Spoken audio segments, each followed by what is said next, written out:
voit aussi dans le livre des violences, bon, forcément dans les harems, je ne connais pas trop, mais on voit également la maltraitance des femmes, la violence et les violences faites aux femmes, les viols, etc.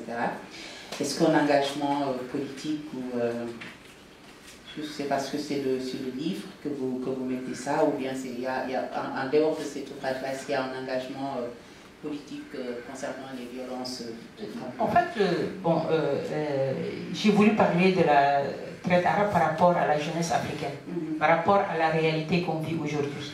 Parce que on ne peut pas être indifférent si vous voyez aujourd'hui le racisme.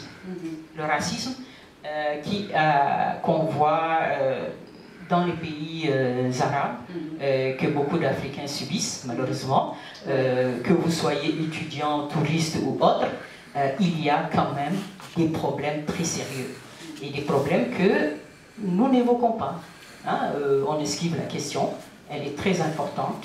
Et il faut voir aussi que dans ces pays-là, aujourd'hui, il y a eu la traite arabe, mais il y a eu aujourd'hui, dans chaque pays arabe, vous avez des descendants, et donc qui constituent des minorités qui sont invisibilisées, qui sont discriminées, qui sont ignorées.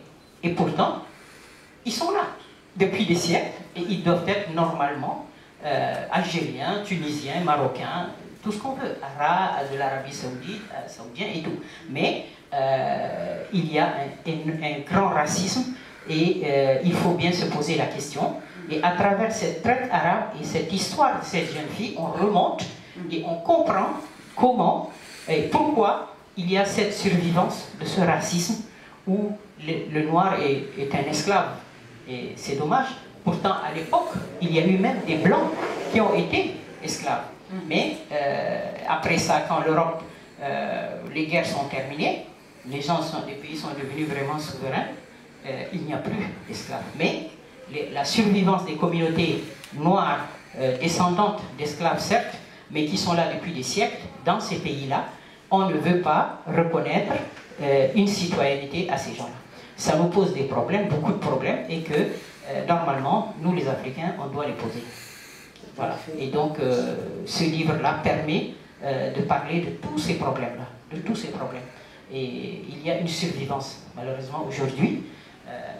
Vraiment, on peut faire beaucoup de parallèles. On peut faire vraiment beaucoup de parallèles entre la situation à l'époque de la traite arabe et aujourd'hui.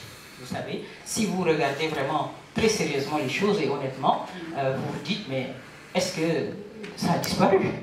Est-ce que ça a disparu? Ça n'a pas disparu. Vous voyez, les mauvais traitements, récemment en Libye, il n'y a même pas 2-3 ans, on a vu des jeunes Libyens mettre sur des podiums des migrants noirs et les vendre. Donc, vraiment, il y a des problèmes. Et ce livre-là traite de tous ces problèmes-là, pose, et c'est en fait une façon de prendre la main à notre jeunesse, et par ce livre, ce biais-là, hein, on les sensibilise, on leur explique. Parce que vous savez qu'aujourd'hui, les gens ne veulent que voir des vidéos. C'est difficile. Et donc, du coup, avec ce roman écrit de manière très simple, pour pouvoir vraiment, pas à pas, prendre conscience de tous les problèmes que nous avons.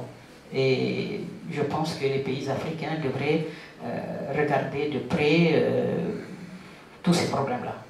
D'accord. Merci beaucoup. Merci beaucoup. Madame Kevin, je dis Madame Kevin. Voilà.